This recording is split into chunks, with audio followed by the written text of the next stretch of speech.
আমার ভাইয়েরা, আমি একটা রান্নার ভিডিও করছি আজকে। প্রতিনিয়তই আমি রান্নার ভিডিও ছাড়ি, কিন্তু আমার ভিডিওগুলা আসলে কমেন্ট লাইক এগুলো খুব কম আসে।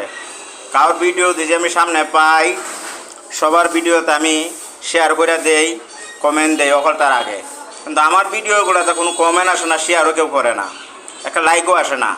ভাই, আমার ভিডিওগুলো কি দেখতে কি একটু খারাপ? কিন্তু তো রান্নার ভিডিও করে অত কষ্ট করে আপনাদের জন্যে, কিন্তু আমার সামনে যদি কোনো ভিডিও আসে আমি তার আগে ফলো দেই, লাইক দেই, কমেন্ট দেই, সব দেই। কিন্তু মানুষ তো বেইমান, মানুষ কিন্তু বেইমানি করে ভাই। কেউ আমার ফলো দেয় না, লাইক দেয় না, কোনো কিছুই করে না। আমি তো ভিডিওতে কন্টিনিউ সবার ভিডিওতে ফলো দিই, লাইক দেই, সামনে পাওয়ার লগে লগে। বুঝলাম না, ফেসবুক একটা ভালো একটা বিষয়, এটা তো সবাই সবার সাথে